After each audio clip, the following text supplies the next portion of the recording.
नमस्कार, स्वदेश एजेंडा देख रहे हैं आप और मैं हूं आपके साथ राखी। केंद्रीय गृह मंत्रालय ने दिल्ली शराब घोटाले से जुड़े कथित मनी लॉन्ड्रिंग मामले में अरविंद केजरीवाल और मनीष सिसोदिया पर मुकदमा चलाने के लिए ईडी को मंजूरी दे दी है। इससे पहले दिल्ली के एलजी वीके सक्सेना ने अरविंद केजरीवाल पर मुकदमा चलाने की मंजूरी दी थी। पिछले साल नवंबर में सुप्रीम कोर्ट ने अपने आदेश में कहा था कि ईडी को सरकारी कर्मचारियों पर मुकदमा चलाने से पहले अनुमति लेनी होगी। अब ये अनुमति अब क्यों मिली, ये भी एक बड़ा सवाल है। देखिए, आपने ये तर्क दिया है कि चुनाव के ऐन पहले इस कार्रवाई के क्या मायने हैं। अब कोई कुछ भी कहे, लेकिन ईडी को मिली हरी झंडी आप और केजरीवाल के लिए खतरे की घंटी जरूर बन गई है और जाहिर है दिल्ली के चुनाव में इसका प्रभाव जरूर होगा। अब ये पॉजिटिव होगा या नेगेटिव, ये जनता के हाथ है, लेकिन गृह मंत्रालय की इस अनुमति ने दिल्ली के दंगल में हलचल जरूर तेज कर दी है। ऐसे में अब आगे इस चुनाव में क्या होगा, इसी पर चर्चा को आगे बढ़ाएंगे। उससे पहले देखिए ये रिपोर्ट।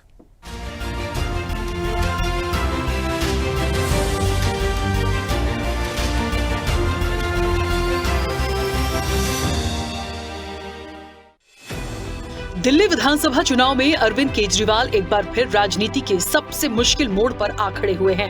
ईडी को मिली केंद्र की हरी झंडी के बाद अब क्या होगा? सवाल तो ये भी है कि दिल्ली चुनाव से ठीक पहले बीजेपी की केंद्र सरकार इस कार्रवाई की अनुमति देकर क्या हासिल कर लेगी? क्या फिर से वो बाउंस बैक कर सकेंगे? दरअसल प्रवर्तन निदेशालय को केंद्रीय गृह मंत्रालय से मिली मुकदमा चलाने की मंजूरी के बाद ये आपके लिए किसी बड़े झटके से कम नहीं है। अब ईडी दिल्ली शराब नीति केस से जुड़े मनी लॉन्ड्रिंग मामले में अरविंद केजरीवाल के साथ साथ मनीष सिसोदिया के खिलाफ भी पीएमएलए के तहत मुकदमा चला सकती है।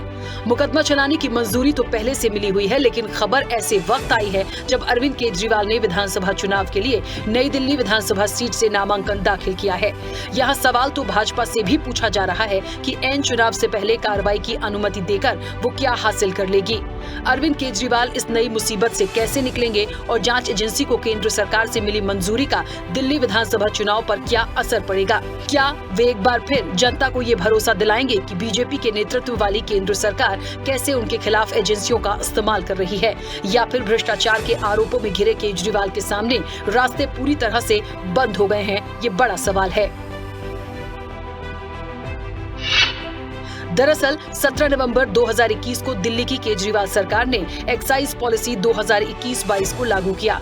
नई पॉलिसी के तहत शराब कारोबार से सरकार बाहर आ गई और पूरी दुकानें निजी हाथों में चली गई। दिल्ली सरकार का दावा था कि नई शराब नीति से माफिया राज खत्म होगा और सरकार के रेवेन्यू में बढ़ोतरी होगी। ये नीति शुरू से ही विवादों में रही और जब बवाल ज्यादा बढ़ गया, 28 जुलाई 2022 को सरकार ने इसे रद्द कर दिया। कथित शराब घोटाले का खुलासा 8 जुलाई 2022 को दिल्ली के तत्कालीन मुख्य सचिव नरेश कुमार की रिपोर्ट से हुआ था। रिपोर्ट में उन्होंने मनीष सिसोदिया समेत आम आदमी पार्टी के कई बड़े नेताओं पर गंभीर आरोप लगाए। दिल्ली के एलजी वीके सक्सेना ने सीबीआई जांच की सिफारिश की। इसके बाद सीबीआई ने 17 अगस्त 2022 को केस दर्ज किया। इसमें पैसों की हेराफेरी का आरोप भी लगा, इसलिए मनी लॉन्ड्रिंग की जाँच के लिए ईडी ने भी केस दर्ज कर लिया। इस पूरे मामले में ईडी अरविंद केजरीवाल के खिलाफ चार्जशीट भी पेश कर चुकी है। अरविंद केजरीवाल चार्जशीट के खिलाफ दिल्ली हाईकोर्ट गए थे और उन्होंने कहा था कि चार्जशीट के संज्ञान लेने पर रोक लगाई जाए। ईडी ने 21 मार्च को दिल्ली के तत्कालीन मुख्यमंत्री अरविंद केजरीवाल को गिरफ्तार किया था और मई में उनके पार्टी और अन्य के खिलाफ चार्जशीट पेश की थी। ईडी ने शराब घोटाला मामले में अपनी चार्जशीट में अरविंद केजरीवाल के साथ साथ मनीष सिसोदिया को भी घोटाले का मास्टरमाइंड बताया है। जांच एजेंसी का कहना है कि केजरीवाल और सिसोदिया ने साउथ लॉबी की मदद के लिए आबकारी नीति 2021-22 में बदलाव किए, जिसमें कथित तौर पर 100 करोड़ रुपए की रिश्वत दी गई थी। खबर ये भी आई कि 100 करोड़ रुपए की रिश्वत में से आम आदमी पार्टी ने 45 करोड़ रुपए का इस्तेमाल गोवा विधानसभा चुनाव प्रचार में किया था। रिपोर्ट में आरोप लगाया कि कोविड का बहाना बनाकर मनमाने तरीके से 144.36 करोड़ रुपए की लाइसेंस फीस माफ कर दी। एयरपोर्ट जोन के लाइसेंस धारियों को भी 30 करोड़ लौटा दिए गए, जबकि ये रकम जब्त की जानी थी। अब आगे की कार्रवाई के लिए ईडी के सामने रास्ता साफ है, लेकिन आगे की कार्रवाई क्या हो सकती है? क्या सबसे पहले चार्जशीट फाइल की जाएगी? क्या चार्जशीट फाइल होने तक ही मामला रहेगा? क्या फिर से गिरफ्तारी जैसी स्थिति बन सकती है? ईडी की तरफ से सुप्रीम कोर्ट में जमानत रद्द करने की अपील तो नहीं होगी? अब ईडी की आगे की कार्रवाई चाहे जैसी भी हो, लेकिन एक बात तो पक्की है, दिल्ली विधानसभा चुनाव पर असर तो जरूर पड़ेगा। ये बात अलग है कि कौन मुद्दे को किस रूप में प्रोजेक्ट और प्रचारित करता है, जो भी करेगा उसे फायदा मिलना पक्का है। लेकिन कुछ ऐसी चीजें भी हैं जो अरविंद केजरीवाल को उबारने का जरिया बन सकती हैं। अरविंद केजरीवाल को दिल्ली चुनाव में पश्चिम बंगाल की मुख्यमंत्री ममता बनर्जी और समाजवादी पार्टी के सुप्रीमो अखिलेश यादव ने समर्थन दिया है। ये समर्थन राहुल गांधी के खिलाफ भी जाता है। कांग्रेस के साथ ममता बनर्जी और अखिलेश यादव दोनों ही इंडिया ब्लॉक के मजबूत सदस्य हैं। अरविंद केजरीवाल के लिए ममता से ज्यादा अखिलेश यादव का सपोर्ट मायने रखता है। अखिलेश यादव की अपील का असर पूर्वांचल से आए दिल्ली के वोटर पर पड़ सकता है। पूर्वांचल के लोग दिल्ली में कई सीटों पर निर्णायक भूमिका निभाते हैं। दिल्ली वालों के लिए आम आदमी पार्टी की तरफ से किए गए कल्याणकारी योजनाओं के वादे भी कवच बन सकते हैं। पुजारी और ग्रंथी सम्मान योजना में हिंदुओं के साथ साथ अरविंद केजरीवाल ने सिख समुदाय को भी खुश करने की कोशिश की है। ऐसे ही संजीवनी योजना के तहत सत्ता में लौटने पर अरविंद केजरीवाल ने 60 साल से ज्यादा उम्र के बुजुर्गों को मुफ्त इलाज की सुविधा देने का वादा किया है। मुख्यमंत्री महिला सम्मान योजना भी ऐसी ही एक महत्वपूर्ण पहल है। इन सब के बीच जो सवाल इस चुनाव में बार बार सामने आया कि यदि अरविंद केजरीवाल चुनाव जीते तो क्या फिर से मुख्यमंत्री बन पाएंगे। सुप्रीम कोर्ट की जमानत की शर्तों के चलते अरविंद केजरीवाल के लिए मुख्यमंत्री बनने पर संशय तो बना ही हुआ है। अदालत ने जमानत देते वक्त ही बोल दिया था कि अरविंद केजरीवाल न तो सचिवालय या सीएमओ जा सकते हैं और न किसी भी फाइल पर हस्ताक्षर कर सकते हैं। ऐसे हालात में अगर अरविंद केजरीवाल चुनाव जीत भी जाते हैं तो उनको फिर से सुप्रीम कोर्ट से इजाजत लेनी पड़ेगी। ईडी ने पहले ही पेच फंसा दिया तो मामला बिगड़ भी सकता है। दिल्ली का ये दरबार किसका होगा ये तो 8 फरवरी को पता चलेगा, लेकिन चुनाव से पहले आपको मिले इस झटके के बाद राजनीतिक प्रतिक्रियाओं का दौर तेज हो गया है। शराब के ठेकेदारों का ऐसा क्या दबाव है इनके ऊपर? कौन सी अंडरस्टैंडिंग है? सीएजी ने घोटाला पाया, सीबीआई ने घोटाला पाया, चार्जशीट हो गई है, कॉग्निजेंस हो गया है, सैंक्शन हो गया है, हाईकोर्ट ने भी फटकार लगाई, आपने देखा होगा। इसके बावजूद कहना कि हम उसी शराब नीति को लागू करेंगे, मतलब वही घोटाला करेंगे। तुम इतना क्यों घबरा रहे हो? क्या जुर्म है जिसको छिपा रहे हो? लाख छिपाओ छिप ना सकेगा। आपका घोटालों का पाप है ये गहरा। जी हां, ये 2026 करोड़ का घोटाला। दिल्ली के महाठग और कट्टर बेईमान अरविंद केजरीवाल जी ने अपने साथियों के साथ मिलकर 2026 करोड़ का शराब घोटाला किया है। जानते हैं कि अरविंद केजरीवाल ने कितना बड़ा पाप किया था। जब देश में सारी दुनिया में कोविड चल रहा था, लोग मर रहे थे, उस समय वो शराब पॉलिसी बना रहे थे। इनके जो समय मंत्री, विधायक, एमपी जो भी थे, राघव चड्ढा, वो कहते थे कि कोविड आया तो आया, हम क्या करें, हमें तो शराब पॉलिसी बनानी थी। जब लोग दवाई मांग रहे थे, घर मांग रहे थे, तब वो अपना शीश महल बना रहे थे। तो बड़ा दुख की बात है, शर्म की बात है कि एक आदमी जिसको दिल्ली के लोगों ने 3 बार जिताया, वो अपना शीश महल बनाने में लग गया, मगर उसने दिल्ली के लोगों को दवाई नहीं दी। अरविंद केजरीवाल जी के खिलाफ एक चवन्नी का प्रमाण नहीं है, ऐसा लिखा है कोर्ट ऑर्डर ने। जब आपके पास सैंक्शन ही नहीं थी तो आपने सारी कार्रवाई कैसे की? अब तो सारा मामला कोर्ट में सुनने के बाद बाहर है अरविंद केजरीवाल जी, और इससे आपको दिखता है कि कितना दुरुपयोग हुआ है ईडीसी। दिल्ली के मुख्यमंत्री अरविंद केजरीवाल जी को गिरफ्तार कर लिया, मुझे गिरफ्तार कर लिया, और 3 साल के बाद आपको याद आ रहा है कि इसमें सैंक्शन लेना है। इसका मतलब पूरा का पूरा मामला फर्जी, सारी गिरफ्तारियां अवैध। आप एक मुख्यमंत्री को, अरविंद केजरीवाल जी को, आप बगैर प्रमाण, बगैर साक्ष्य के गिरफ्तार कर ले रहे हैं, बगैर सैंक्शन के गिरफ्तार कर ले रहे हैं। ये क्या हो क्या रहा है इस देश के अंदर? अगर जरा सी भी शर्म है तो इस अपराध के लिए भारत के प्रधानमंत्री आदरणीय नरेंद्र मोदी जी को अरविंद केजरीवाल जी से माफी मांगनी चाहिए। पता ही था कि चलेगा। जो सीएजी की रिपोर्ट आई शराब घोटाले में, उसने सिद्ध कर दिया कि 2000 करोड़ का घोटाला है। 6 महीने के अंदर अरविंद केजरीवाल ने शराब माफिया को 2000 करोड़ का फायदा दिलवाया। और शराब माफिया, सबको मालूम है, इस दुनिया में लेन देन पे ही काम होता है। अब आप समझ लीजिए, इतना बड़ा 3-4 हजार करोड़ का समझ लीजिए अगर इनको डील में मिला होगा तो पीएमएलए तो बनता ही है, कैश कहीं तो गया होगा।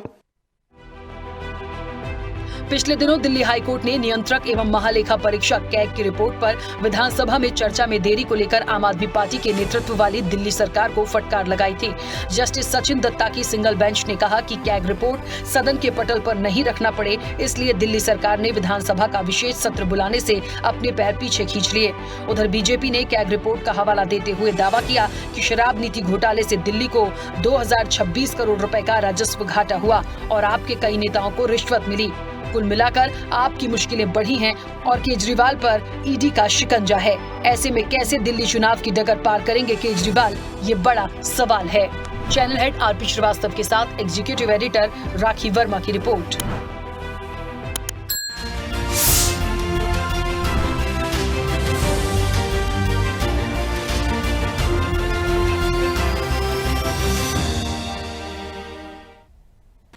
चलिए, तो ईडी को मंजूरी मिल गई है, केजरीवाल की मुसीबत बढ़ी है, जाहिर तौर पर बढ़ी है, क्योंकि कहते हैं इस दिल्ली इलेक्शन में जब पहले अरविंद केजरीवाल चुनाव में थे, इस तरह के मामलों में घिरे नहीं थे, तब की छवि बहुत अलग थी। इस बार के इलेक्शन में लगातार एक एक करके इतनी चीजें आ गई हैं उनके हिस्से में कि वो खुद ही सोच रहे होंगे कि इससे निकलना कैसे है। आम आदमी पार्टी का आज भी बड़ा दावा है, देखिए, कि एक चवन्नी का प्रमाण नहीं है आपके पास, सबूत नहीं है आपके पास, इसीलिए उनकी जमानत हुई, तमाम चीजें हुई, तो फिर माफी मांगनी चाहिए कि आप इस तरह की कार्रवाई कैसे करवा रहे हैं। दूसरा विषय यह भी कहता है कि क्या बिना किसी आधार के इतनी पूरी प्रोसेस हो जाएगी? तो क्या आम आदमी पार्टी जो सवाल उठाती है कि एजेंसियां जो हैं उनका दुरुपयोग किया जा रहा है, क्या वो सही होगा? कुल मिलाकर इस वक्त पे उनका नामांकन हो चुका है और नामांकन के बाद ये एक बड़ा झटका आम आदमी पार्टी के लिए है। देखिए, जीतेंगे नहीं जीतेंगे, सीएम बनेंगे तो कैसे बनेंगे, सुप्रीम कोर्ट जाएंगे, वो एक बाद की बात है, बहुत बात की, लेकिन यहां से आप कैसे निकलेंगे? वो जो एक छवि बनाने की कोशिश की गई है या है, उससे आप कैसे पार पाएंगे, ये एक बड़ा सवाल है। सीधे चर्चा पर चलते हैं। हमारे साथ मेहमान जुड़े हैं, सबसे पहले आपका परिचय करा दें। भारतीय जनता पार्टी का पक्ष रखने के लिए अमित तिवारी हमारे साथ जुड़े हैं। अमित जी, बहुत स्वागत चर्चा में जुड़ने के लिए। कांग्रेस का पक्ष रखेंगे प्रबल प्रताप शाही। प्रबल जी, आपका भी बहुत स्वागत है। आम आदमी पार्टी का पक्ष रखेंगे देव मोहन सिंह। देव मोहन जी, आपका भी बहुत स्वागत है। राजनीतिक विश्लेषक हैं अरविंद वत्स। अरविंद जी, आपका भी बहुत स्वागत है। और स्वदेश न्यूज के channel head RP Srivastava ji हमारे साथ जुड़े हैं। आरपी श्रीवास्तव जी, आपका भी बहुत स्वागत है। चर्चा की शुरुआत में सबसे पहले देव मोहन जी आपसे करूंगी। ये बात तो हमने सुनी, सबूत नहीं है, प्रमाण नहीं है, सैंक्शन कुछ नहीं था, फिर इतनी सारी गिरफ्तारियां हो गई, उनको जेल में भी डाल दिया, तमाम दिग्गज गए, फिर जमानत हुई, पूरा प्रोसीजर हुआ, लेकिन इस वक्त पे अभी भी आरोप बढ़ा है। और जिस तरीके से गृह मंत्रालय ने इस मंजूरी को आगे बढ़ाया और ईडी के पाले में मुझे लगता है अब सब कुछ गया है, मतलब उनका रास्ता क्लियर है सारी कार्रवाई को करने का। इस इलेक्शन को कैसे निकालेंगे? बीच में कोई एक एक्शन यदि आता है तो आप कैसे इससे पार पाएंगे? बड़ा सवाल है। सभी को नमस्कार। देखिए, दिल्ली की जनता लगातार इस मुद्दे से जुड़ी हुई है। लगातार हम दिल्ली के पास जा रहे थे, जब पहली गिरफ्तारी इन्होंने की थी तब से लेके, और जब तक हम सभी लोग बाहर आ गए तब तक हम दिल्ली की जनता के पास जाते रहे, उनको हर मामले से अवगत कराते रहे। और दिल्ली की जनता का ये मानना भी था कि देखिए, अरेस्ट गलत किया है, और उस समय भी था और आज भी दिल्ली की जनता मानती है। हम अपने कामों को लेकर दिल्ली की जनता के पास जा रहे हैं। हमने 10 साल में जो जो काम किए, चाहे वो बिजली, पानी, शिक्षा, स्वास्थ्य हो, उसके बाद बुजुर्गों के लिए तीर्थ यात्रा हो, महिलाओं के लिए बस यात्रा हो, सीसीटीवी का एक जाल बिछाने का काम जो 2.5 लाख 2,40,000 सीसीटीवी कैमरे दिल्ली शहर में हमने लगाने का काम किया। बसों में बस मार्शल्स की नियुक्ति की, बसों में सीसीटीवी कैमरे लगाए महिलाओं की सुरक्षा के लिए। तो ये सारे काम दिल्ली की जनता देख रही है। हम इसके लिए लगातार पिछले 1 साल से दिल्ली की जनता के बीच भी जा रहे हैं, और अगले 5 साल हम क्या करने वाले हैं, ये चीज भी लेके हम दिल्ली की जनता के पास जा रहे हैं कि महिला सम्मान निधि के द्वारा हम 2100 महिलाओं को देने का काम करेंगे। बुजुर्गों के लिए संजीवनी योजना लेके आ रहे हैं। 60 साल से ऊपर हर बुजुर्ग के पास, चाहे फ्रिज हो घर में, कूलर हो, उनका घर भी हो, तो भी 1 रुपए से लेके 500, 1000 करोड़ तक का भी इलाज होगा, वो दिल्ली सरकार मुफ्त में कराएगी प्राइवेट अस्पताल से। उसके बाद हम पुजारी ग्रंथि योजना लेके आए। हम अपने काम के बल पे दिल्ली की जनता के पास जा रहे हैं। दिल्ली की जनता को पता है कि जबरदस्ती अरविंद केजरीवाल जी को इसमें घसीटने। अब आप एक बात बताइए कि जब परमिशन ही नहीं है, परमिशन थी नहीं तो गिरफ्तार कैसे किया, क्या कार्रवाई की, क्यों किया ये सारा, जब नौटंकी अभी करनी थी आपको तो ये सारी चीजें करी क्यों थी? सुप्रीम कोर्ट ने भी उस समय, भाई पीएमएलए के कानून में बेल मिलना कितना कठिन है ये पूरे देश ने देखा, और कोर्टों ने भी समय समय पे बताया कि भाई कोई एविडेंस नहीं है, कोई कुछ भी नहीं है, उसके बाद बेल मिली थी इन लोगों को। और ये जानबूझ के चुनाव के बीच में इस तरह की नौटंकी करने का काम किया है। दिल्ली की जनता जानती है कि गाली गलौज जो पार्टी है ये भारतीय जनता पार्टी, इन्हें भी एक जिम्मेदारी दी थी दिल्ली की जनता ने, दिल्ली की सुरक्षा की। दिल्ली की सुरक्षा इनसे होती नहीं है। ये उठते हैं चुनाव में, कोई मुद्दा भी नहीं है कि 10 साल में इन्होंने क्या काम किया होगा। आप बताइए दिल्ली की जनता के लिए इन्होंने 10 साल में क्या काम किया होगा। तो ये बताते हैं कि भाई आतिशी जी के बारे में उल्टा सीधा बोलते हैं, प्रियंका गांधी जी के बारे में उल्टा सीधा बोलते हैं, फिर गाली देने का काम करते हैं। यही संविधान का मंदिर, संसद के बिल्कुल 2 किलोमीटर की दूरी पे प्रवेश वर्मा जो इनके कैंडिडेट हैं, वो संविधान की धज्जियां उड़ाते हैं। 1100 में वोट खरीदने का काम करते हैं। वोटर लिस्ट से लोगों के नाम हटाए जाने से लेके हो, एडिशन से लेके हो, 2% 4% जो कानूनी चीजें हैं कि भाई 4% से ज्यादा एडिशन में AERO चेक करेगा, उसके बाद वेरिफिकेशन होगा। मतलब टोटल धज्जियां उड़ाने का काम। मतलब 1100 रुपए में आपके कैमरे ने भी दिखाया होगा, पूरी देव मोहन दिल्ली जी, ने देखा। चलिए सारी बातों को माना जाएगा, लेकिन इस वक्त आप लोगों के लिए बड़ी चुनौती है कि ये जो सारी चीजें आई हैं इससे आप लोग कैसे बाहर जाएंगे। पूरी आम आदमी पार्टी भी साथ में, अरविंद केजरीवाल क्योंकि एक बड़ा चेहरा है, जाहिर तौर पर उनके चेहरे पर ही इलेक्शन है, वो तो डिक्लेयर है सीएम फेस की वही होंगे यदि इलेक्शन जीतते हैं। तो ये तो पूरी क्लैरिटी है। और जब वापस से वही सारी चीजें हो जाएंगी तो कई सारे प्रश्न हैं। ईडी को यदि देखिए हरी झंडी मिली है, उसका अगला स्टैंड क्या हो जाएगा इस इलेक्शन के बीच में, ये किसी को नहीं पता। वो क्या आगे लेकर जाएंगी, कहीं फिर से कोई गिरफ्तारी जैसी स्थिति तो नहीं बनेगी, हो गई तो फिर इलेक्शन का क्या। ये बहुत सारे महत्वपूर्ण पॉइंट हैं जो आपके लिए एक चुनौती जैसे हैं। ठीक है, तो इस चीज पर हमें आज बात करनी। मैं वापस आऊंगी। अमित जी कुछ कहना चाह रहे थे, अपनी बात रखिएगा। एक छोटा सा सवाल है सर, मुझे ये बताइए, जमानत हो गई, पहले तमाम चीजें आई थी, उसके बाद भी हुआ, ये पूरा मुद्दा हम सबको बहुत अच्छे से क्लियर है। इतना वक्त क्यों लग गया मंजूरी देने में? मतलब वेट एंड वॉच में ये नामांकन हो गया, उसके बाद ही भारतीय जनता पार्टी को ऐसा लगा, केंद्र सरकार को लगा कि इस चीज को उठाया जाए। आम आदमी पार्टी का भी ये सवाल है। आपने पूरा जो मसला बताया वो कोर्ट में चला था और कोर्ट से जमानत मिली थी।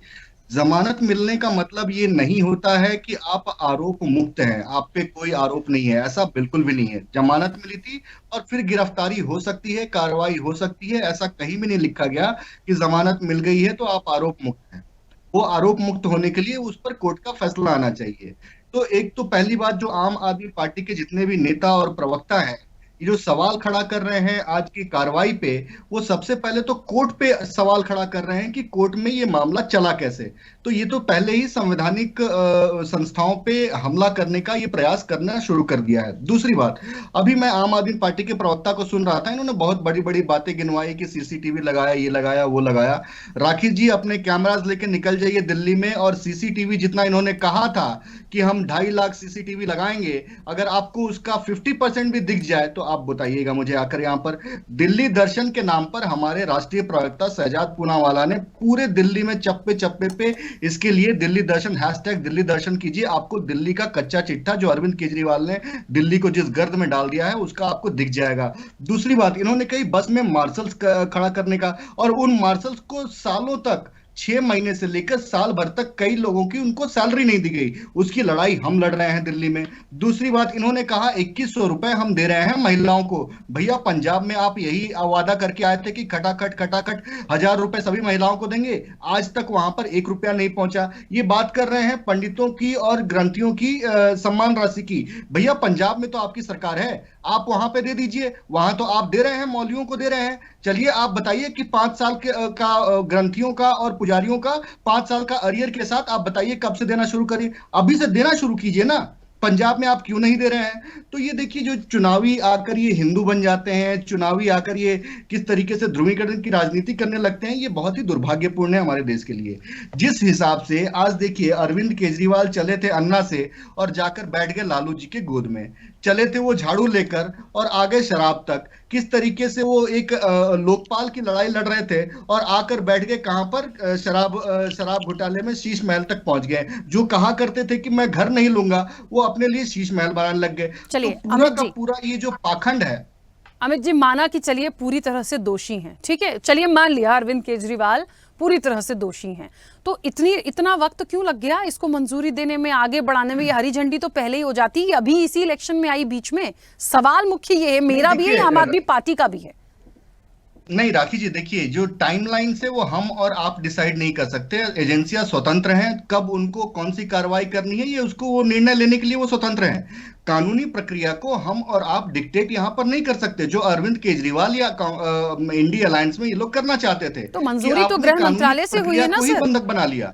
अमित तो जी। कानूनी प्रक्रिया को हम और आप उनके टाइमलाइन डिसाइड नहीं कर सकते, जब होगा वो होगा। आज की एजेंसियां स्वतंत्र हैं, जब भी कार्रवाई होगी निश्चित तौर पे होगी। तो राखी जी, मंजूरी कोर्ट किसने ने दी अपने है? बार-बार मंजूरी तो कहा गृह है। मंत्रालय से गई है ना। एक सेकंड देव मोहन जी, जी मंजूरी जब गृह मंत्रालय के पास रिक्वेस्ट आई तो गृह मंत्रालय मंजूरी दी। तो सर गृह मंत्रालय भी तो आपका है, केंद्र में सरकार किसकी है? बात तो वही हो गई ना। तो राखी जी, एक चीज हमें समझनी पड़ेगी कि जो टाइमलाइंस हैं और गृह मंत्रालय के पास रिक्वेस्ट सिर्फ ऐसे लेटर फॉर्म में नहीं जाता है, उनको सबूतों के साथ उनको बताना पड़ता है कि क्या क्या इसमें कार्रवाई पेंडिंग है, क्या क्या इसमें अभी नए सबूत मिले हैं और किस बिना पर कार्रवाई होगी। उस बेसिस पर गृह मंत्रालय भी अप्रूवल देता है। तो निश्चित तौर पे जो भी टाइमलाइंस है उसको हम और आप डिक्टेट नहीं कर सकते। कानूनी प्रक्रिया का एक समय सीमा है, उसी समय सीमा के अनुसार हमें चलना पड़ेगा। ठीक है, चलिए मैं वापस आती हूँ। प्रबल जी, मुझे सुन पा रहे हैं? प्रबल जी, आ रही आवाज, बोलिए। प्रबल जी, मुझे ऐसा लगता है राहुल गांधी और कांग्रेस पार्टी तो वैसे ही शायद बहुत बिल्कुल ही अलग हो गई है। वो तो खुद अरविंद केजरीवाल को बिल्कुल भी नहीं छोड़ रहे, लेकिन ये जो पूरा घटनाक्रम आया और ईडी को एक हरी झंडी मिली, मंजूरी मिली, क्या आपको लग रहा है कि ये इलेक्शन मुश्किल होगा केजरीवाल के लिए और आप लोगों के लिए कहीं ना कहीं एक राह बहुत अच्छी बनेगी? जाहिर तौर पर वहां पे दिक्कत आएगी तो आपकी लाइंस क्लियर होंगी। देखिए, इस बार का जो चुनाव है उसमें कांग्रेस पार्टी बहुत मजबूती से लड़, और कोई क्या होगा क्या नहीं होगा वह तो समझ नहीं। मुद्दा यह है कि इस बार विचारधारा की लड़ाई। राहुल गांधी जी ने कल जिस तरीके से अपने जो बयान दिए और जिसमें मोहन भागवत आरएसएस प्रमुख ने जिस तरीके से 15 अगस्त 1947 में मिली हुई भारत की आजादी स्वतंत्रता दिवस का अपमान करते हुए कहा कि भारत की आजादी का जो दिन है वो 22 जनवरी 2024 है, वो इस देश की आजादी का अपमान, देश की स्वतंत्रता दिवस का अरे अपमान। भाई साहब, दिल्ली पर बात कर लीजिए, आरएसएस आज का मुद्दा नहीं है। आरएसएस पर बात करने के लिए नहीं आप अधिकृत हैं, नहीं आपको इतनी जानकारी है। नहीं, आप अपना काम करिए, आप अपना आरएसएस काम पर करिए। बात करने के लिए आपको तो जानकारी भी नहीं नहीं तो हम है। भी बोल सकते हैं। नहीं, ये क्या तरीका है यार? आप एंकर भी बन गए हो क्या? अरे जिस मुद्दे की बात करके फिजिक्स का एग्जाम आप दे रहे हैं, एंकर हो केमिस्ट्री क्या? लिख रहे हैं। नहीं, आप एंकर है क्या? हर जगह आप लोग की आदत हो गई हर जगह उंगली करने की। अब लड़ाई ये है कि आरएसएस के सरकार ने जिस तरीके से भारत के स्वाधीनता संग्राम का अपमान किया है, मंगल पांडे का अपमान किया है, लक्ष्मीबाई जी का अपमान किया है, उसके बाद अशफाक उल्लाह खां, भगत सिंह, सुखदेव, राजगुरु, ये अपना निबंध बोल कर रहेंगे। खुदीराम बोस, इनका अपमान किया है, महात्मा गांधी का अपमान किया है। इसमें हंसने का सवाल नहीं है। आप अगर हंस रही हैं तो आप इस देश के साथ खतरनाक काम कर रहे हो। प्रबल जी, मैं आपकी बातों पे नहीं हंस रही हूँ। अमित जी ने कुछ कमेंट किया है, उस पर हंसी आई। वो कह रहे हैं आप अपना पूरा निबंध बोल के ही रहेंगे, आप दिल्ली पे बात नहीं करेंगे। आपको रोकना चाहिए। नहीं, ये काम आपका है रोकने का उनको। तो प्रबल जी देखिए, एक तरह से तो बात सही, आप जो बोल रहे हैं अपमान हुआ, वो विषय तो नहीं है ना सर आज का। मैं कभी भी जो हमारे मेहमान बोलते हैं उनको इंटरप्ट नहीं करती, क्योंकि एक कड़ी होती है आप लोगों की बात। इन्होंने चिट्ठी लिखी, सुन लीजिए, पहले बात सुनिए, पूरी बात कर रहा हूं। हमने, राहुल गांधी जी ने कहा कि ये देशद्रोह है जो मोहन भागवत ने कहा है, और मोहन भागवत को दूसरे देशों से देशद्रोह के उसमें निरुद्ध करके जेल भेज दिया जाता है। और हम भी मांग सकते हैं कि मोहन भागवत के ऊपर देशद्रोह का केस चले, उनको गिरफ्तार किया। लेकिन उसी पर अरविंद केजरीवाल उसी आरएसएस के प्रमुख अब ये लाइन ड्रॉ हो रही है और इसमें कांग्रेस पार्टी मजबूती लड़ रही है। और ये हार दिखते हुए अरविंद केजरीवाल के, यह नूरा कुश्ती हो रही है भारतीय जनता पार्टी और अरविंद केजरीवाल के बीच। क्योंकि अब उन्हें दिख रहा है कि हार हो रही है केजरीवाल को नुकसान हो रहा है, तो केजरीवाल को फिर से एक विक्टिम कार्ड खेलने के लिए मौका देने का काम अब इसके माध्यम से भारतीय जनता पार्टी करवा रही है। अरे केसेस तो वैसे भी जमानत पर है, जमानत पर कोर्ट ने कह ही दिया है कि आप जो है कोई फाइल साइन नहीं कर सकते, आप मुख्यमंत्री कार्यालय नहीं जा सकते, बाकी सब चीजें। अब सवाल यह है कि इस देश के सामने अरविंद केजरीवाल और नरेंद्र मोदी का चेहरा बेनकाब होना चाहिए। जिस तरीके से इन्होंने विवेकानंद इंटरनेशनल फाउंडेशन के साथ मिलकर मनमोहन सिंह जी की सरकार को अपदस्थ करने का काम किया था, आरएसएस के साथ मिलकर, RSS funded Vivekananda international foundation, जिसने मनमोहन सिंह जी की सरकार के खिलाफ एक बहुत बड़ा मुहिम चलाया जिसको अन्ना आंदोलन कहते हैं, उसने डॉक्टर मनमोहन सिंह जी का अपमान कराया, इन लोगों ने अपमानित किया, शीला दीक्षित जी के 15 साल को अपमानित किया, कार्यों को अपमानित किया। उसके बाद एक गलत नैरेटिव सेट करके वो जो है चुनाव में जीते। अब वो सारे कार्य कर नहीं पाए, हमेशा लड़ाई लड़ते हैं दोनों लोग, कभी एलजी कहते हैं एलजी काम नहीं करता, कभी वो भाजपा कहती वो काम नहीं कर रहे। इन दोनों ने मिलकर दिल्ली का कबाड़ा कर दिया। आज दिल्ली सबसे बड़ा पॉल्यूटेड शहर है, सबसे बड़ा प्रदूषित शहर है देश के अंदर, विश्व के अंदर है सबसे बड़ा पॉल्यूटेड शहर। अब आप समझिए कि यहाँ पर सीएनजी बस लाने का काम शीला दीक्षित जी ने किया, कितनी हरी भरी दिल्ली बनाने का काम शीला दीक्षित जी ने किया, जिस तरीके से लाखों पेड़ यहाँ पर शीला दीक्षित जी ने लगाए, उन्होंने सॉलिड वेस्ट मैनेजमेंट का काम शुरू कर दिया, सारे मामले ठप हैं। आज क्या हुआ है, अरविंद केजरीवाल और नरेंद्र मोदी के झगड़े में दिल्ली के अंदर लोग जो है अब नवंबर से लेकर जनवरी तक लोग दिल्ली छोड़ने का काम कर रहे हैं। प्रबल जी, क्या आपको भी लगता है लोगों के ऑफिस में है? प्रबल जी, क्या आपको भी लगता है अमित जी की तरह कि ये कानूनी प्रक्रिया है और कब क्या गाइडलाइंस आएगी उसके अकॉर्डिंग ये मंजूरी दी गई है? देखिए ये नूरा मुश्किल, देखिए ये गाइडलाइंस क्या आई है क्या नहीं आई है ये जाने, अमित शाह जाने और अरविंद केजरीवाल जाने, इन लोगों के बीच में नूरा कुश्ती हो रही है और कुछ नहीं। ये लोग एक हैं और मेरा मानना है, बाकी का मानना है, ये लोग एक है, इन लोग का अलग नहीं है।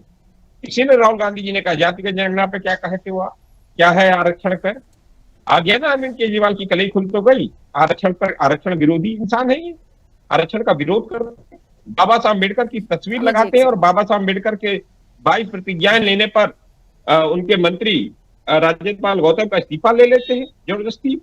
महात्मा गांधी की तस्वीर लेके चला करते थे। आरएसएस जिस महात्मा गांधी जी से नफरत करता है, नाथूराम गोडसे से हत्या करवाता है, उसकी तस्वीर नरेंद्र मोदी की हिम्मत नहीं होती हटाने के अपने कार्यालय से उस महात्मा गांधी बापू का, राष्ट्रपिता का की तस्वीर हटाने का काम अगर कोई करता है तो अरविंद केजरीवाल करते हैं। महात्मा गांधी जी की तस्वीर नोटों पर है तो अरविंद केजरीवाल कहते हैं लक्ष्मी गणेश की फोटो लगा दो।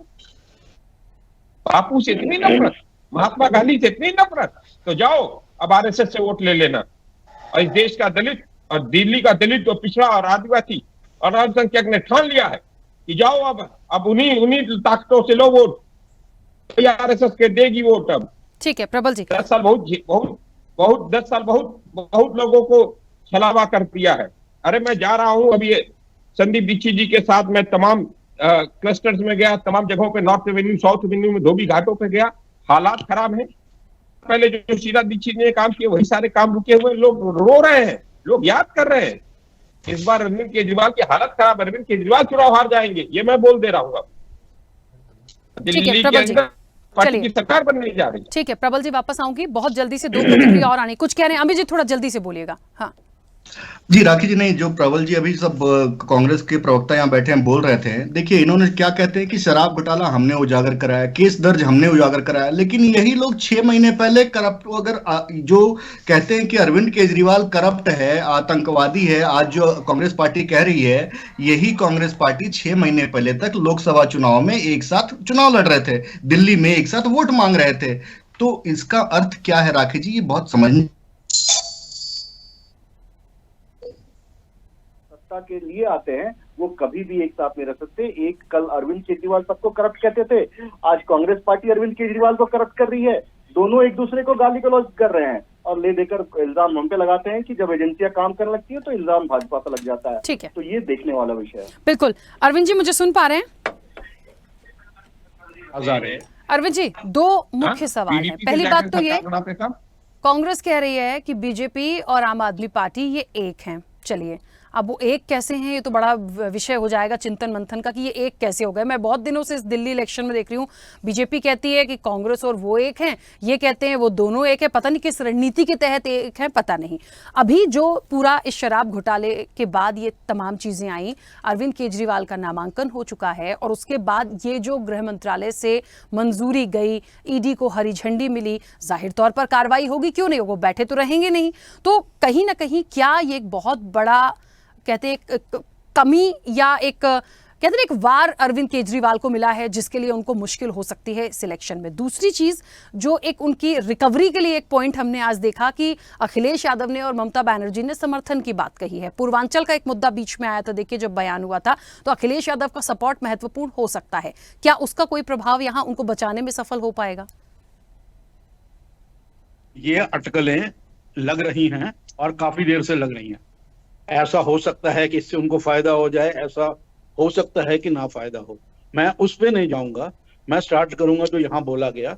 सबसे पहले 3 पॉलिटिकल पार्टीज के लोगों ने बात करी, जिसमें से एक मुद्दे को छोड़ के सब कुछ बात हुई और एक ने अपनी पार्टी की इतनी तारीफ करी कि जो उनके सारे लीडर्स करते हैं, बट मैं दिल्ली में रहता हूं, मुझे तो आज तक नहीं दिखा ये सब। ये भी मैं नहीं कहूंगा कि कुछ नहीं हुआ, लेकिन यस बहुत पीछे है जो ये दावे करते हैं।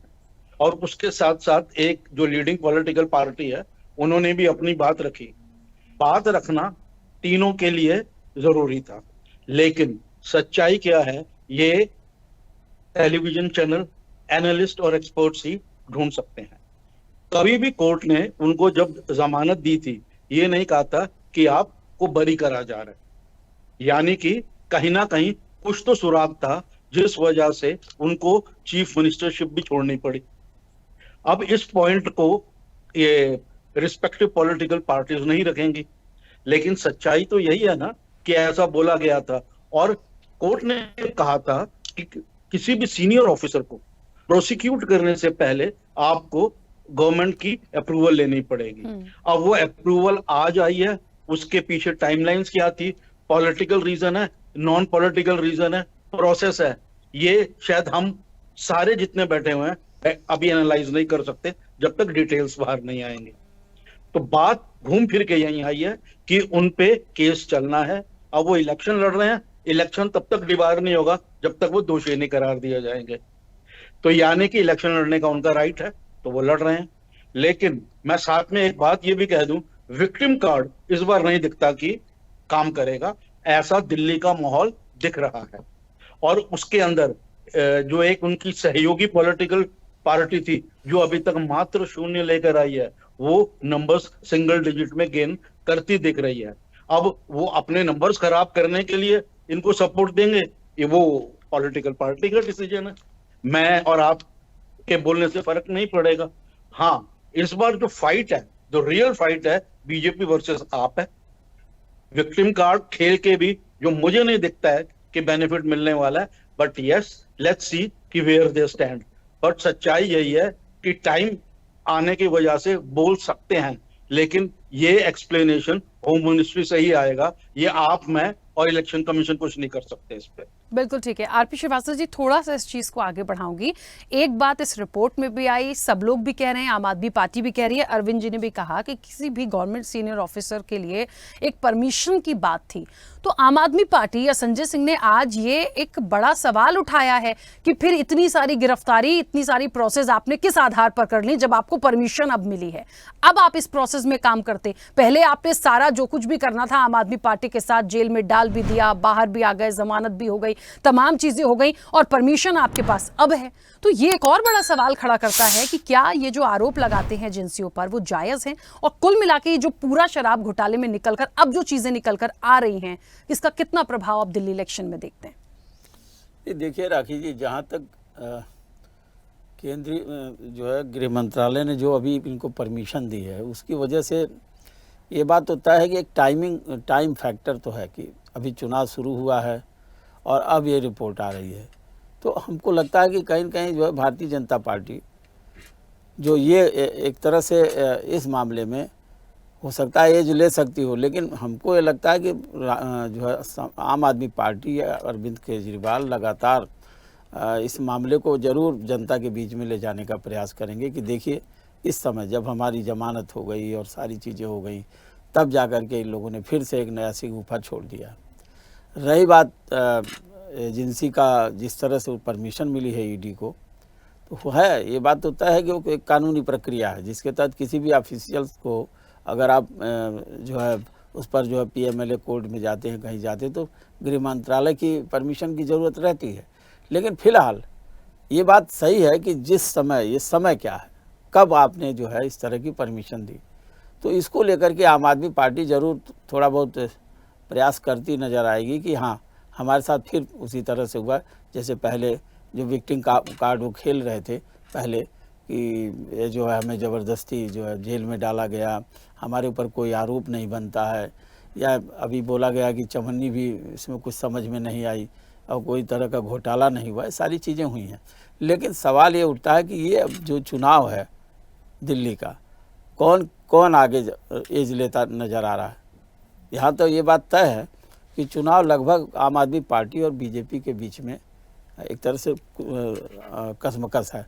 लेकिन बीच में जो कांग्रेस जिस तरह का दावा करती है दिल्ली में, क्या वो जो पिछले चुनाव में 0 पर सिमट गई थी, वो क्या इस बार कुछ गेन कर पाएगी। हमें लगता है कि कांग्रेस जो है जिस तरह से अलग थलग हुई, इंडिया ब्लॉक से कांग्रेस अलग किया गया है, अलग हो गई और आज इंडिपेंडेंट चुनाव लड़ रही है, तो दिल्ली का चुनाव जो है कहीं न कहीं कांग्रेस के लिए भी अगर ये सारी चीज़ें आती हैं सामने और भारतीय आम आदमी पार्टी के लिए अगर मान लीजिए निगेटिव होता है तो कांग्रेस को फ़ायदा ज़रूर मिलता नज़र आएगा।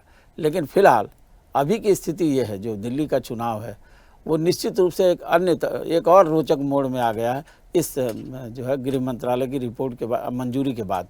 और शायद ये देखिएगा आने वाले समय में जब तक चुनाव होने के टाइम तक और रिजल्ट आने तक क्या बातें निकल के आती हैं और किस तरह की जनता किस तरह से रिएक्ट करती है, दिल्ली की जनता किस तरह का रिस्पांस देती है, किसको रिस्पांस देती है, कांग्रेस को देती है, भाजपा को देती है या आम आदमी पार्टी को देती है, किसको कितना रिस्पांस मिलता है। लेकिन इस बीच में ये जो गृह मंत्रालय की रिपोर्ट है ये निश्चित रूप से कहीं न कहीं आम आदमी पार्टी के लिए थोड़ी परेशानी का सबब जरूर बनेगी। बिल्कुल, कुछ कहना चाह रहे थे अरविंद जी? हाँ जी, मैं एक बात जोड़ना चाह रहा था। हाँ। जैसे अभी बोला जा रहा था इस एक्सप्लेनेशन से पहले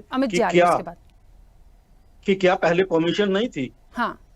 स्पेशली जब कोर्ट में जज साहब ने बोला कि करने के लिए ये परमिशन लेनी पड़ेगी, तब हुआ है। गवर्नमेंट की अप्रूवल थी, ये नहीं तो अरेस्ट नहीं हो सकते थे। उस समय किसी भी जज ने ये नहीं बोला था कि इनको क्यों अरेस्ट करा जा रहा है। ये पॉइंट एड ऑन होकर आया है और हो सकता है आने वाले समय में ये भी एक प्रोसेस बन जाए, जो अच्छी बात होगी। लेकिन जिसके खिलाफ सबूत मिल रहे हैं, अब क्वेश्चन ये कहा जा रहा है कि अभी तक तो कुछ नहीं मिला, लेकिन आप क्या सोचते हैं कि जांच एजेंसियां जो हैं हवा में तीर मारे जा रही हैं? ये जब तक लॉजिकल कंक्लूजन तक नहीं पहुंचेगा तब तक ऐसा ही महसूस होगा। ये पुराने घोटालों में भी ऐसा ही महसूस हुआ था। तो we have to wait and watch, let's see who is very clear. बिल्कुल।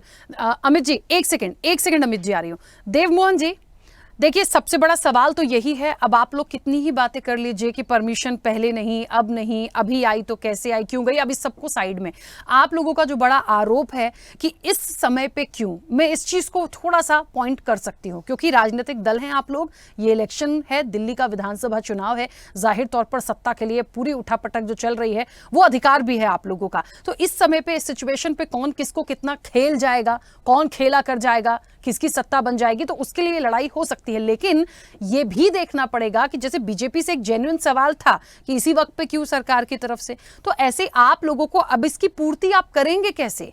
महज ये कह देने से कि एजेंसियां गलत इस्तेमाल कर रही है सरकार एजेंसियों का, या हमारे खिलाफ कोई सबूत नहीं है, तो ये पक्ष भी देखिए कि यदि यहां तक प्रोसेस पहुंची है और अब चीजें आई हैं तो कुछ तो होगा, और नहीं है तो वो आप लोगों को क्लियर करना पड़ेगा इस इलेक्शन में। देखिए, हमारे पास बताने के लिए हमारे काम है और इनके पास बताने के लिए कोई काम नहीं है। इनको दिल्ली की सरकार ने, दिल्ली की जनता ने 2 तरह की जिम्मेदारी दी थी। इनको लॉ एंड ऑर्डर दिया था, दिल्ली पुलिस, सुरक्षा व्यवस्था, और दूसरा डीडीए। इन्होंने झुग्गियां उजाड़ने का जो काम किया है, पिछले 10 सालों में, और इनके लोग जा जाके चाय पी रहे हैं, नाश्ता कर रहे हैं, और उन्हीं झुग्गियों का लैंड यूज चेंज करा दिया है इन्होंने। मतलब, और सुरक्षा के नाम पे दिल्ली कितनी सेफ है, ये आप कैमरा लेके निकल जाइए, आपको पता चल जाएगा। डेली खबर आती है। मतलब गृह मंत्री इसी दिल्ली में रहते हैं, उनके 20 किलोमीटर के दायरे में 3-4 मर्डर, 3-4 बलात्कार, बच्चों को उठाने का काम हो रहा है, व्यापारियों से फिरौती मांगी जा रही है, हर एक चीज देखने को मिल रही है। और फिरौती नहीं देने पर, मतलब हम तो पिछले दिनों में कुछ घरों में भी गए, फिरौती नहीं देने पे पूरा का पूरा परिवार तक साफ कर दे रहे हैं ये गैंगस्टर। आप देखिए, रोहिंग्या ये चिल्ला रहे हैं, रोहिंग्या को यहाँ लाते हैं, 10 साल तक पालते हैं, पोसते हैं, फिर बताते हैं चुनाव से पहले हर स्टेट में, कई स्टेटों में जा जाके बताते हैं कि यहाँ रोहिंग्या बस रहे हैं, यहाँ रोहिंग्या, बंगाल में बोल रहे थे, यहाँ बोल रहे थे। अरे आप कर क्या रहे हो? यहाँ तो चाइना ने 2 गांव बसा लिए, कौन लेगा उसकी जिम्मेदारी? देव मोहन जी, देखिए इस विषय को ऐसे समझना पड़ेगा। विधानसभा का चुनाव है, विधानसभा का चुनाव है। आप कह रहे हैं भारतीय जनता पार्टी ने 10 सालों में काम नहीं किया, इनके पास डीडीए था, इनके पास कानून था, सुरक्षा थी, माना मैंने। अरविंद केजरीवाल के पास तो पूरी सरकार थी, जो भी परिस्थितियां बनी, आतिशी जी के पास कबार गई सारी चीजें। तो ये लड़ाई यदि मैं देखूं कि बीजेपी के काम वर्सेस आरोप क्या लगे आप लोगों पे, भ्रष्टाचार, आप समझिएगा उस चीज को। तो यदि वर्सेस में मैं इसको देख लूं तो फिर क्या होगा? मैं वही बता रहा हूँ, उसको डिफाइन हमने करने का। सुनिए, दिल्ली की सेवा का काम, सेवा का जो मॉडल है अरविंद केजरीवाल का, मतलब शिक्षा में शानदार काम किया, एजुकेशन पर्दाफाश करता हूं। ये पर्दाफाश करेंगे, बीच में मत बोलिएगा प्लीज। तो मैं वही बता रहा हूं कि दिल्ली की शिक्षा के लिए, बच्चों के भविष्य के लिए हमने जो काम किए हैं, मतलब 40 सालों में, 45 सालों में 24,000 कमरे हुआ करते थे, 24,300, 9 सालों में 22,000 कमरे नए बनाने का काम हमारी सरकार ने किया। हमारे स्कूल अच्छा परफॉर्म करने लग गए। देव मोहन जी, जो आपने काम किया हम मानते हैं, इसको अरविंद जी ने भी एक्सेप्ट किया, लेकिन तब वो जो 3-3 बार इलेक्शन को जीता गया है, तब ये तमाम बातें नहीं थी। आप समझिए, इस वक्त जो सिचुएशन बनी है, जो आरोप है, वो अलग तरीके से आए हैं। वो दिल्ली की जनता के पास हम शुरू से ही लेके जा रहे हैं। मैंने आपको शुरू में ही बताया कि हम दिल्ली की जनता के पास जा रहे हैं, उनको पता है कि किसने क्या काम किया है, कौन झूठे एलिगेशन लगा रहा है, कौन किस तरीके की राजनीति करने की कोशिश कर रहा है। 1 सेकंड रुकिएगा। हाँ अमित जी बोलिए, कुछ कह रहे हैं, प्रबल जी भी बोलना चाह रहे हैं। हाँ, इसके बाद प्रबल जी आ रही हूँ जल्दी से। देखिए राखी जी, आम आदमी पार्टी के प्रवक्ताओं को कुछ अता पता रहता नहीं है, आए बाएं साएं बोलते हैं और सब झूठ बोलते हैं। मैं आपको बताता हूं दिल्ली की सच्चाई। इन्होंने क्या कहा था, एक वो होता है राखी जी, समझने की एक प्रक्रिया होती है। आपसे दिल्ली ने मांगा था 500 नए स्कूल, आपको बोला गया कि आप 500 नए ट्रेन चलाओ, आपने एक ही ट्रेन में 500 डिब्बे भर दिए। उसका कोई उपाय, वो क्या सॉल्यूशन होता है? वो क्या सॉल्यूशन होता है? ये समझने की जरूरत है कि आपसे दिल्ली के लोगों ने मांगा था 500 नए स्कूल, आपने उनके टॉयलेट को रिनोवेट करा के स्कूल क्लासरूम में जोड़ दिया। तो ये है फर्जी घोटाला शिक्षा में। दूसरी बात, आपने दिल्ली की जनता ने आपसे मांगा था, बीच में मत बोलिए, दिल्ली की जनता ने आपसे मांगा था 20 नए अस्पताल। दिल्ली की जनता ने आपसे मांगा था 20 नए यूनिवर्सिटीज। एक यूनिवर्सिटी का नाम बता दीजिए, 20 तो छोड़िए, एक अस्पताल का नाम बता दीजिए जो आपने बनाया है, 5 स्कूल के नाम बता दीजिए जो आपने बनाया है। एक भी बता देता हूँ, मैं बता रहा हूँ आपके चैनल पे बता रहा हूँ। सर्वोदय कॉलेज विद्यालय नसीरपुर द्वारका, CDSS इन्होंने नहीं बनाया, करावल नगर बना हुआ है श्री राम कॉलोनी में। दूसरी बात, SKV श्री राम कॉलोनी के मुद्दे पे government girls senior secondary school Mayur Vihar, अपने समय पे बोलिएगा। अपने बता रहा हूँ, 5 स्कूल पूछ रहे हैं आप, ये देखिए बोलिएगा, ये सारे स्कूल हैं।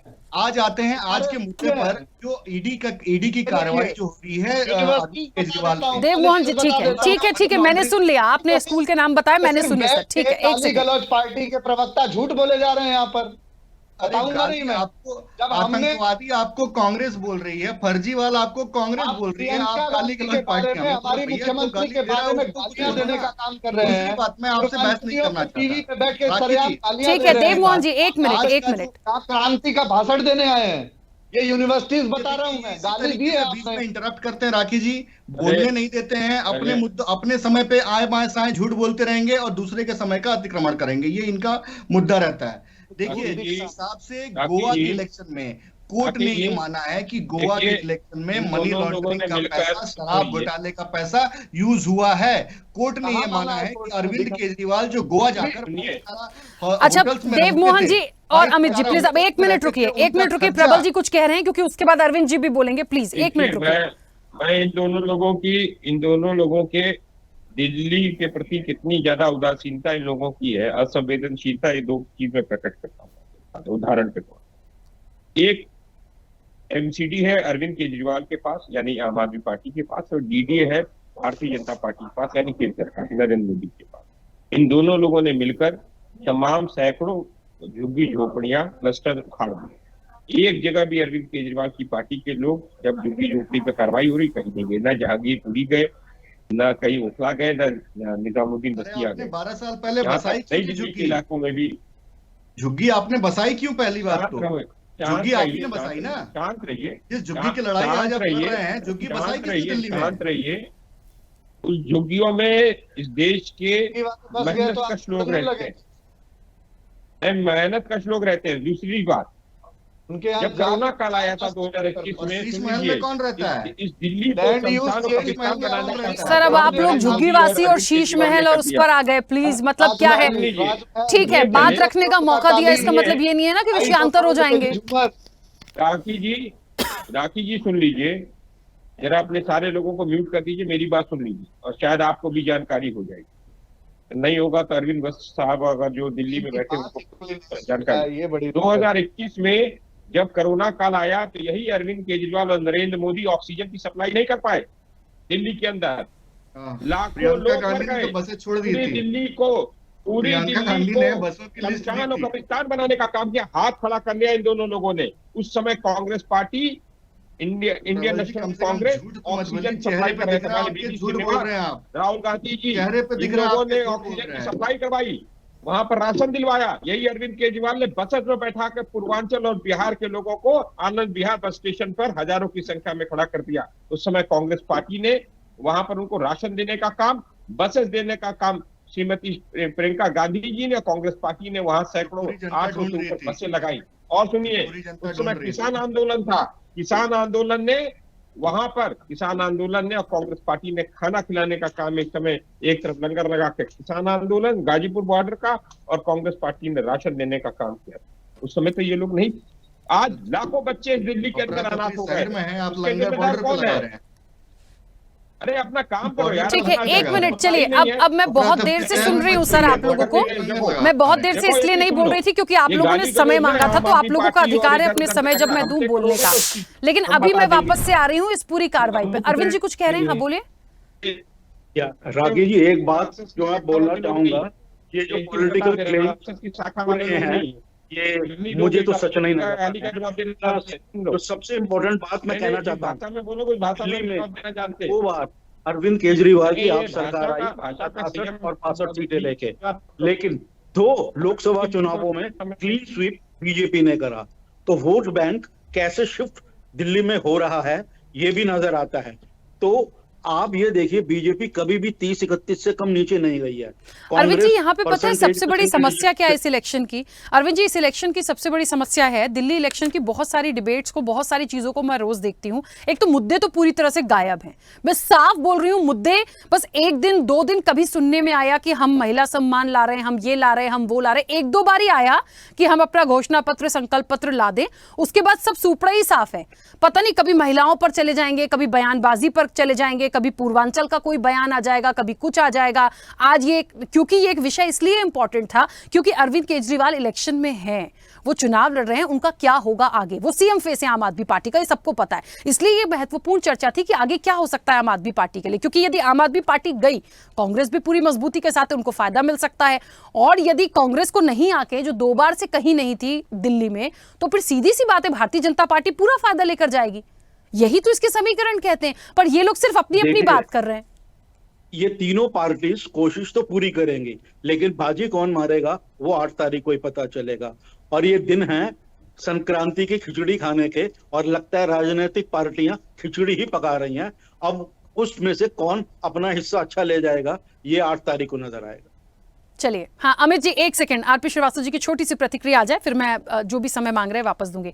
आरपी श्रीवास्तव जी, ये जो दिल्ली का दंगल है, मुझे लग रहा है हलचलें बहुत हो गई हैं और ये सब अपनी अपनी बात करें। आम आदमी पार्टी अपने काम गिना रही है, वो पूछती है बीजेपी ने क्या काम किया 10 सालों में। बीजेपी कहती है हमने तो पूरा एक अभियान चला रखा है, हम पूरा चिट्ठा खोल देंगे।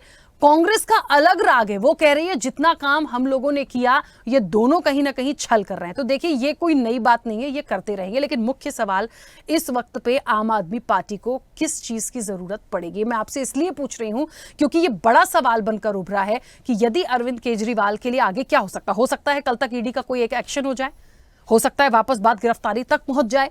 इन सब चीजों में कितना इफेक्ट इस इलेक्शन में देखेंगे? आम आदमी पार्टी को बहुत मुश्किल हो जाएगी क्योंकि बड़ा उनका चेहरा है वो। नहीं देखिए, गिरफ्तारी तो अभी नहीं हो सकती है क्योंकि सुप्रीम कोर्ट से जमानत मिली हुई है। दूसरी सबसे बड़ी बात है, हाँ ये बात जरूर है कि ईडी जो है सुप्रीम कोर्ट का दरवाज़ा खटखटा सकता है। दूसरी सबसे बड़ी बात आप देखिएगा, जो अभी हम कांग्रेस, भाजपा और आम आदमी पार्टी के प्रवक्ताओं को सुन रहे थे, आपने हमसे पूछा कि आने वाले समय में केजरीवाल का क्या भविष्य होगा। केजरीवाल सीएम फेस हैं आम आदमी पार्टी की ओर से, और आपने देखा होगा कि जब वो जेल से छूट के आए तब भी आतिशी जरूर बनी सीएम, लेकिन उन्होंने केजरीवाल को ही कहा कि केजरीवाल के ही बारे में बोला कि आने वाले सीएम यही रहेंगे। अब प्रश्न यहाँ ये खड़ा होता है कि दोनों सभी दलों के साथ देखिए, अगर केजरीवाल इस आम आदमी पार्टी को समझाने में सफल हो गई कि ये उनके साथ जो है गृह मंत्रालय ने ये नोटिस जारी कर, ये छूट दे करके मतलब उसको कर दिया है, तो आप समझ लीजिए कि इसका फ़ायदा उनको मिल सकता है। लेकिन एक बात और भी है, जो शराब कांड का जो मामला है, जिस तरह से पिछले दिनों में आ रहा था और आज की डेट में इनके कई नेता जेल में थे, तो वो इनको एक डेंट तो लगा हुआ है। अब सवाल ये उठता है कि आने वाले समय में देखिए वो आरोपी हैं, ये कहीं कल्प्रिट तो हो, मतलब ये तो हो नहीं गया कि उनके खिलाफ कोई फैसला आ गया, आरोपी हैं। और इस आरोप को अगर ईडी ने साबित कर दिया तो निश्चित रूप से बहुत बड़ा संकट होगा। लेकिन आज की डेट में जहाँ तक आने वाले समय में केजरीवाल जी जो सीएम फेस हैं, और सुप्रीम कोर्ट ने जिस तरह से उनको जो है ये भी दिया था कि आप सीएम मुख्यमंत्री का काम नहीं कर पाएंगे, और उनको अलग किया और आतिशी को आना पड़ा, तो यहाँ पर एक बात तो तय है कि उनको कई चीज़ों को बचाना पड़ेगा। और दूसरी सबसे बड़ी बात है, जहाँ तक भाजपा का सवाल है, भाजपा पूरी कोशिश कर रही है दिल्ली में रिटर्न आने की, और कांग्रेस जो बात कर रही है, क्योंकि उन्होंने रिप्लेस किया शीला दीक्षित को, कांग्रेस को रिप्लेस करके आई है आम आदमी पार्टी। तो हमें लगता है कि आम आदमी पार्टी अगर कांग्रेस ताकत से लड़ती है तो निश्चित रूप से आम आदमी पार्टी को नुकसान हो सकता है। अब यहाँ पर अब वही बात है कि जब रिजल्ट आएगा तभी पता चलेगा, और जनता किसके पक्ष में जाएगी ये तो बता पाना बड़ा मुश्किल है। लेकिन जो इनपुट है कि तीनों दल काफ़ी ताकत से चुनाव लड़ रहे हैं। बिल्कुल, चलिए समय की सीमा है। अमित जी कुछ कहना चाह रहे हैं, जल्दी से अपनी बात रखिए। जी राखी जी, देखिए जो अभी चर्चा से निकल कर आया कि अरविंद केजरीवाल इस चीज का फायदा उठाएंगे कि उनको जो जेल भेजा जा रहा है वो एक सेंटिमेंट वो लेने का फायदा उठाएंगे। तो देखिए, जब वो बेल पर आए थे तो यही कहा गया था कि जेल का जवाब वोट से, और जनता ने दे दिया। और वो चीख चीख कर हर मंच से कहते थे कि अगर आप मुझे ईमानदार समझते हो तभी मुझे वोट देना, वरना मत देना। इसी लोकसभा की बात है, 6 महीने पहले की बात है। जनता ने इसका जवाब दे दिया है। आम आदमी पार्टी को 0 सीटें आई हैं दिल्ली में। तो ये तो अब नहीं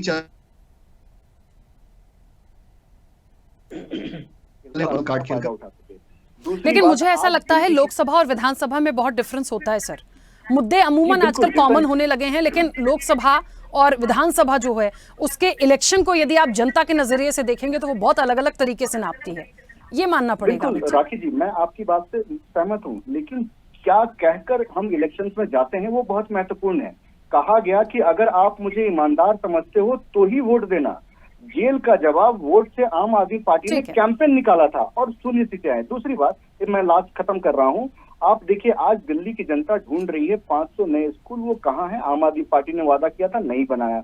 20 नए अस्पताल नहीं बनाए, 20 नए यूनिवर्सिटीज नहीं बनाए, यमुना जी को साफ नहीं किया। पॉल्यूशन का आज ढेर बन गया है, पूरा का पूरा दिल्ली आज गैस चेंबर बनी हुई है, कोई काम नहीं हुआ, जहरीली बन चुकी है। लोकपाल आज तक नहीं आया पिछले 10 सालों में राखी जी। तो ये बहुत ही महत्वपूर्ण मुद्दे हैं दिल्ली के लिए। 8 तारीख को आपदा की मोहन जी भी कुछ कह रहे हैं, उनके भी सवाल हैं, आपने क्या किया सर? फिर बात वहीं आ जाएगी। सरकार बना रही है पूर्ण बहुमत के साथ। देने का मतलब है भारतीय जनता पार्टी को वोट देना, तो कोई कांग्रेस को वोट डाल के वोट खराब नहीं करेगा। मतलब है भारतीय जनता पार्टी को वोट, भारतीय जनता पार्टी को वोट कोई दे नहीं रहा है।